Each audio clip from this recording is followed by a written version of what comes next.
It's not the fear of failure. It's the identity shift, right?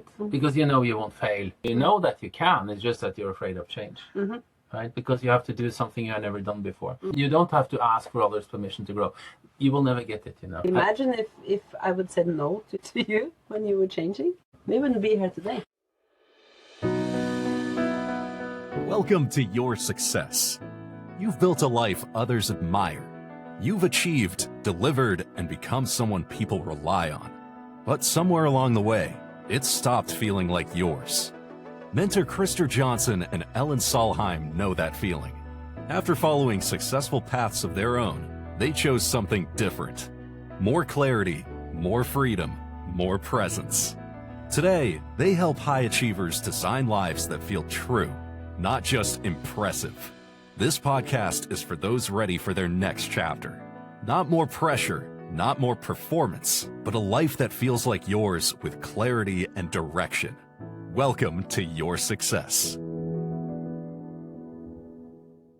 Warm welcome, everyone, to a new episode of the To Your Success podcast. I am Mentor Krister Johnsen, and with me and close today is... Very close. I am Ellen Solheim. Hi, Ellen. Hi. And the reason why... to be here. Yeah, so am I. It's good to be back. Yeah. And for those of you that watch this on YouTube, you can see that we are in our boat. So we are still out sailing, and we're going to do that for quite a while. Yeah. Yeah. We go wherever we want, whenever we want. Yes. And today we're going to have another exciting subject. Yeah. Because sometimes nothing is wrong. That's a new one. Yeah. Your life works, you are successful, people rely on you, but quietly, like something feels different. And today we talk about a fear that very few admit. The fear of outgrowing your current life. So, Krister, why can growth feel more frightening than failure? I'd rather fail on the new me than succeed on the old me.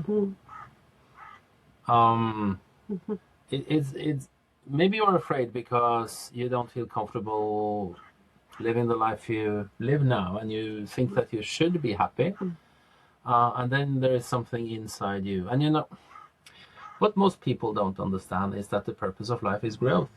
I write in my book, the purpose of life is its livingness, and livingness is to grow Every day. And without livingness, we become it's like life gets stiff, right? Yeah. It gets boring, it gets a routine, it gets over and over the same way. Another day, you go to work, you do this. Oh, you remember when I told you the story when I tried to go the other way over the bridge in London? Yeah. That was when we started our journey around the world. It was the second time we sailed to London, and London is one of our favorite sailing destinations. If you have a boat, go to London. sail up to London. Go up the Thames. Ellen almost sunk our boat the first time. Yeah, but almost a miss is as good as a mile. A miss is as good as a mile. That's a different story. That's a different story. But then so the marina in London is just next to Tower Bridge, meaning that you live in your own house. Our boat is our house when we are sailing. The St. Catherine's Dock. Yes, St. Catherine Dock. And then you have London Bridge, and then the next bridge. And I was out doing a morning walk, and I think I had some client calls at that as well. And I saw all these robotic people being empty in their eyes, just walking to a job. And I was wondering, why are they walking like that? They looked like just this endless stream of people, right? I didn't say they don't think, but they don't deliberately think. And I tried to walk the other way. And they were like, who's this crazy guy walking the other way? And I said, it's me. Right? Ta-da! I'm just trying. Yeah. Just trying, right? But that can be really scary, right? Because you have to give up your old identity, right? Remember when I changed course and I finally I dared to leave the corporate world. And I was so afraid because what I gave up was my identity. I was this young CEO. I was not young anymore at that time. My self-image was I was the CEO, president, the chairman of the board, a board member who did all these things, right? I had the front page of newspapers. I did all these things. And now it was like, who am I now? It was very, very strange to make new business cards saying mentor Krista Johnsen. That was one of the weirdest things I ever done. That was kind of scary and fun at the same time. Yeah. Sometimes you still go back to the CEO version of you. I do? Yeah. I don't want to be that. Oh, no, but even your mentor told you that, so... Yeah, he told me that I had to completely give up. Yeah. Let that go, and that's true. But it's kind of, it's like I have a background in marketing, right? I was a product manager, brand manager in Nestle. Then I was marketing manager, marketing director, and I love brand building. Right? It's like I cannot give up that. No. Right? I cannot. You don't want to. No. And still I run my company, and I have contracts, and I have obligations, and all that, and then we get new people in, new competence in, and all that. I cannot give up being the CEO, founder of the company. No, you cannot. But I can give up to be the CEO, president, or the chairman of large international companies, and that's really easy to give up, because we have a lot of clients being in that role, and I'm absolutely sure I don't want to go back to that. Not that life I don't anymore. say it's wrong. No. It's just that for me, it's not me anymore. Right? And that is why growth can feel threatening, even when it's positive, because you know what you have, but you don't know what you get. And it's a fear of identity shift. It's not a fear of failure. No. It's the identity shift, right? Because you know you won't fail. I mean, you know that inside you. You have, I mean, life so far, you have accomplished a lot. You have been successful. You have done all these things. You know that you can. It's just that you're afraid of change, right? Because you have to do something you have never done before. And that is where the personal growth is. That is where the fun starts. Get out of the comfort zone. And all this external success is just creating this invisible pressure. It's like, I had a client who said that after his third Porsche, he realized that the fourth Porsche wouldn't make him happy. And I said, maybe you should change to Ferrari. He said, no. So actually the external success creates an invisible pressure to remain the same. Yes. Afraid of losing what you have. Maybe you take a financial risk by quitting a job. I don't know. Maybe, but that's not really a risk. It's just that you have to learn new skills, right? Maybe you're afraid of what others would say. I have had the same Porsche for 10 years, right? I tried to sell it a little bit. I have, and I love that car, and I'm not going to change it, right? But it's like, but before, it was a part of me was to change, because I had company cars, right? And then we changed them every second, every third year, and it was like a new car, right? But it didn't make me happy, and then you get lonely, right? So a lot of people they feel guilty for wanting more when life is already good. Why is that? For me, it's a complete misunderstanding of what life is about. If you want something, you should have it. I totally agree. If you want something, you should have it, right? This comes from Abraham Hicks. So and if you look into spirituality, Abraham is really cool. It's Esther Hicks. She was married to, I don't remember his name, but he taught actually Think and Grow Rich. And Esther Hicks, she teaches law of attraction, law of vibration through Abraham, which is a medium. But it's really cool. We fire up these new rockets of desire all the time. I mean, if you don't want something, then you die. I'm absolutely, when my dad passed away, and it took a long time for him to leave this life, I'm sure he just wanted one more sunrise. Just one more sunrise. Just one more, right? And then he faded, right? And as long as you have this urge or this desire, that is life. When you stop wanting new things, you settle, you actually die a little bit inside you. When you don't honor the feeling you have inside you, your soul dies a little bit every day, right? And you saw that on me, right? I felt that I became smaller and smaller and smaller and smaller. Well, physically I became bigger and bigger and bigger, but then mentally, right? And that's not a good. That's a bad signal too, right?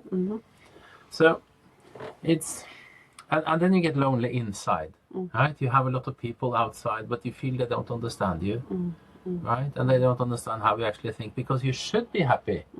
Because you have the vacations, you have the car, you have the boat, you have the cabin, you have the house, you have the wife, you have the dog, you have everything. Yeah, the expectations from others.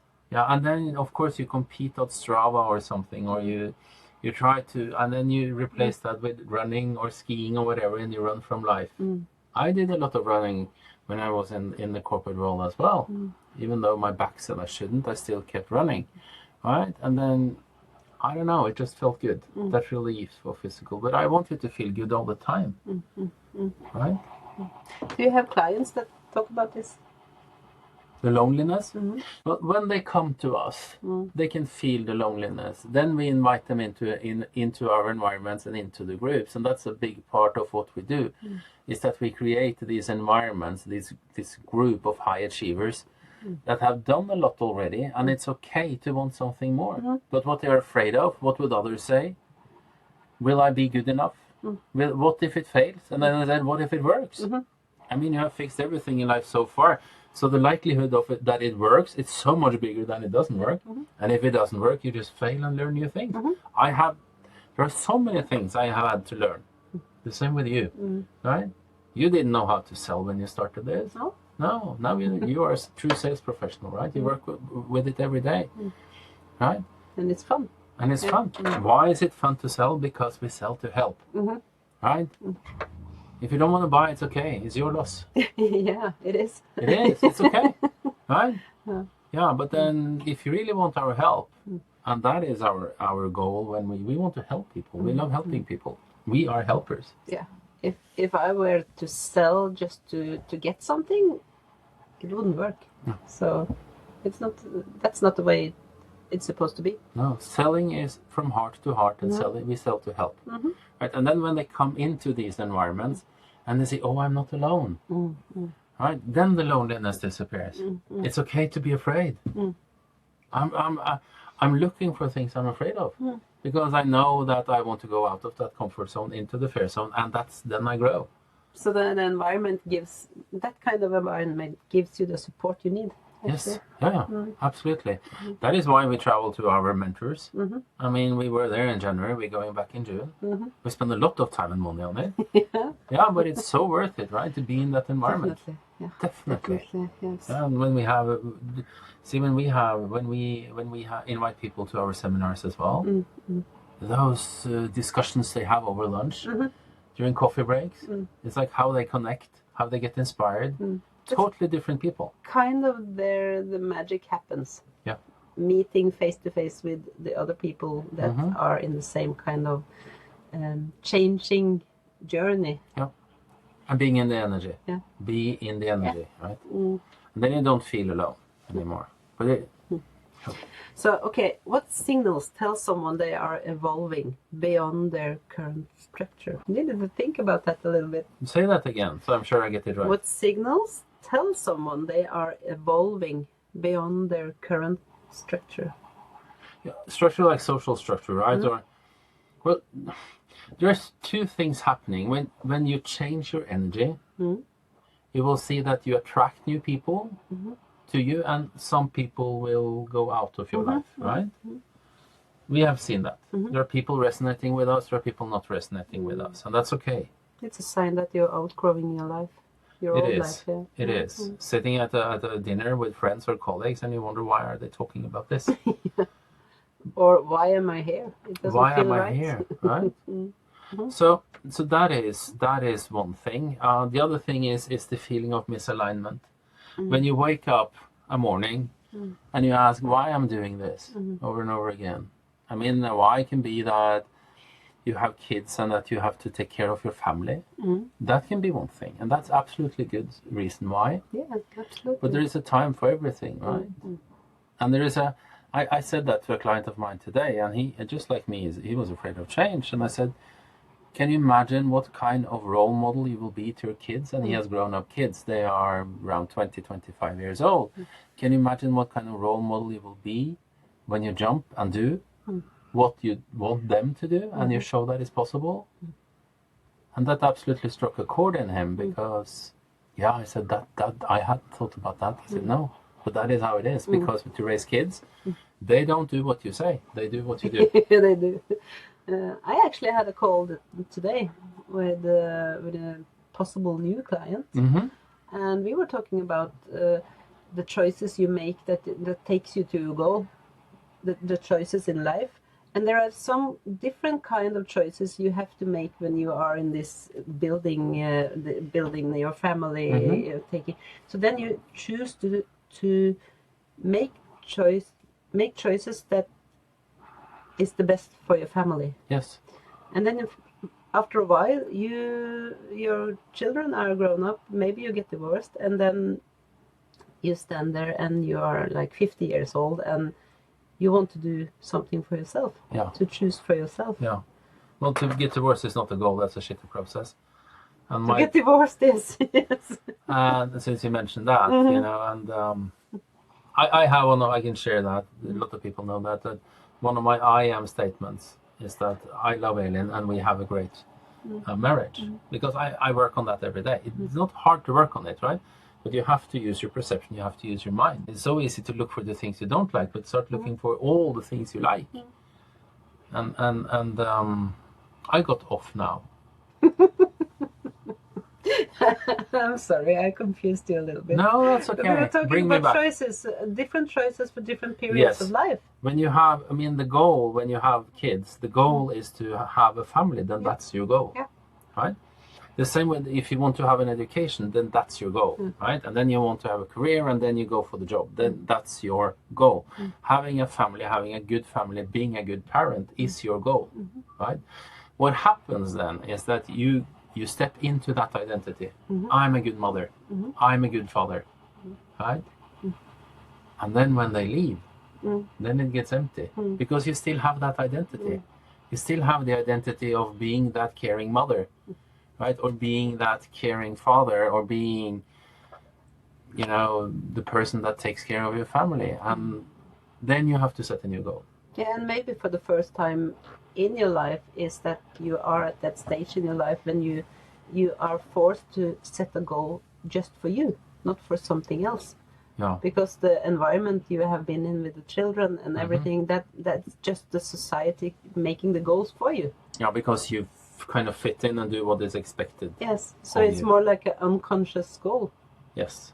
But when you're out of all of that, you sorry, now I'm off track too. But No, but I fully agree, and I say that to a lot of our clients too. Either it's a mom or a dad.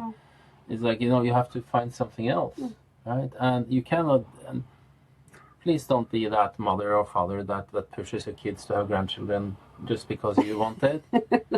And because that's only for you to fulfilling your identity as a caring person, right? When your personal goal is to be a grandmother or a grandfather, that's not good. No.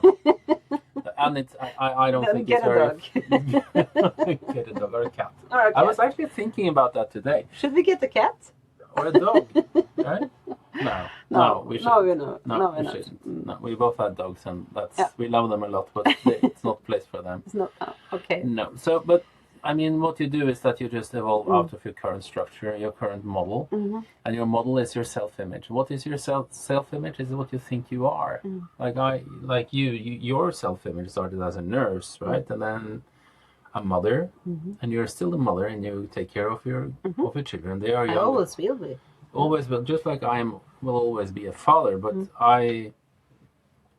my children are older than yours, and they have their life now. So now my role is different, right? But you can be so much more than that when you first start to realize that you can grow outside the current structure, you know. And that is like when you start to feel restless, right? I want more, I want something else. I write about that I talk a lot about my book now. I don't know why, but by the way, Be Daring, Be Different, you find it on Amazon. By the way, that's why I talk about it. No, it's actually not. But it's a good book because it helps people. It helps a lot of people, and a lot of people have bought it. You remember I wrote that I felt like a tiger in cage, right?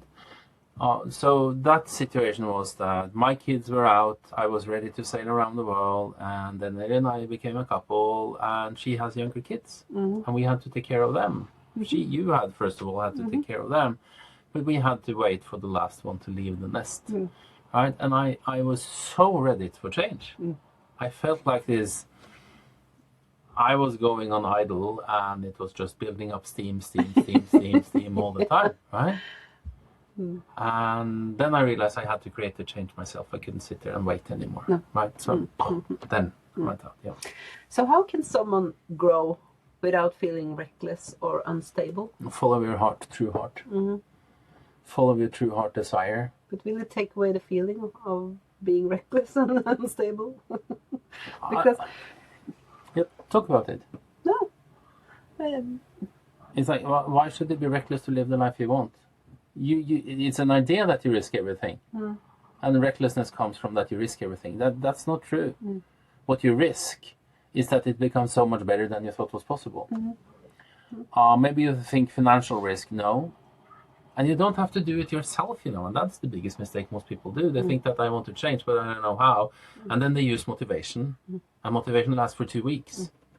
And then they start, stop, and then they try, like I did. I gathered information for 10 years about personal development, right? Spirituality, I went to yoga, I went to that yoga retreat where we looked like trees in the wind. That was at the time you thought I was way out there. Yeah, we're way out there, but that's okay. Remember, that changed my life. Yeah, it did. In a very dramatic way. Not being the tree, but Okay. something else, right? Yeah. In a very, very good way. So don't be afraid of trying things, right? Just go out there. But you're not reckless. Following your true heart and desire, you will succeed. Of course, there will be bruises and you will fail and it will suck. Embrace the suck, right? Yeah. It's like, yeah, of course, everything. If you think, if I just do that, then everything will be effortless and there will be no resistance. No, because the purpose of life is to grow. And to grow is actually includes some kind of pain. It is painful at times. Yes. But then in the choice of regret, that is lifelong, and conquering fear, which is here now, from our... The pain of doing it now. Is so much easier. That's short. That's Jim Rohn said that. Right? The feeling of regret is less the rest of your life. So why not do it now? And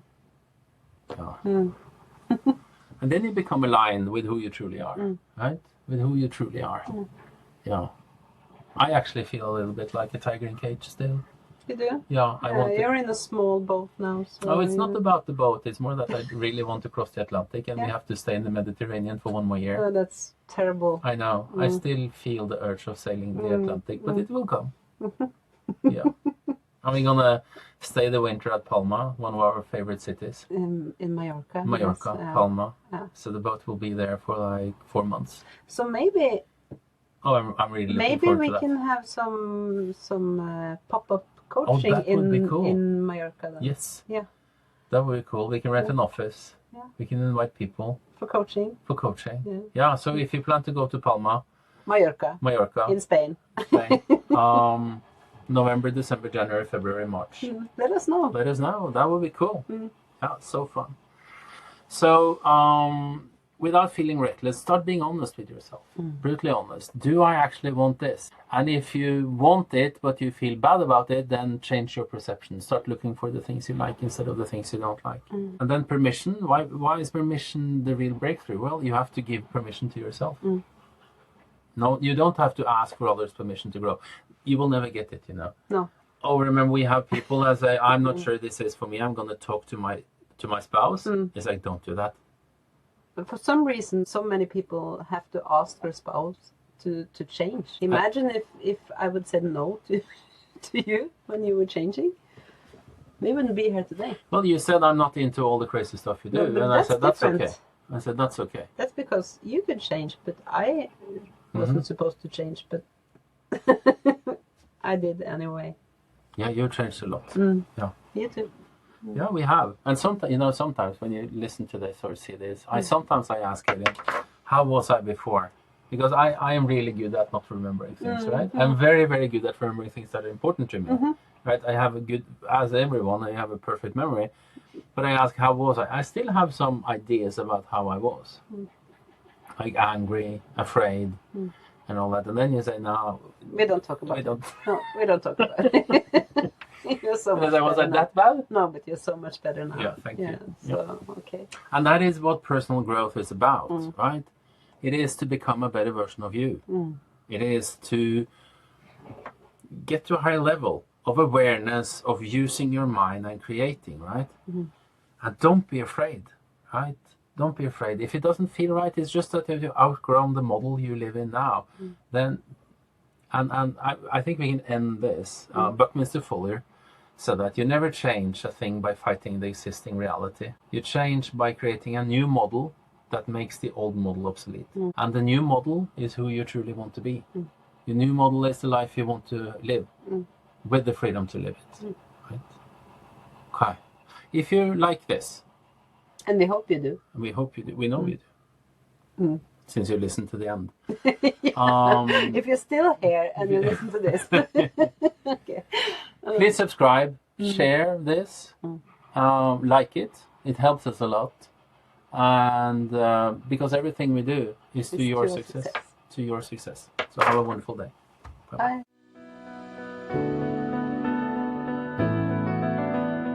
If something in this episode spoke to you, it may be a sign that you are ready for a different kind of life. Krister and Ellen work with a small number of high achievers who feel it is time for their next chapter. If that feels like you, you can apply for a private clarity call through the link in the show notes. Until next time, to your success.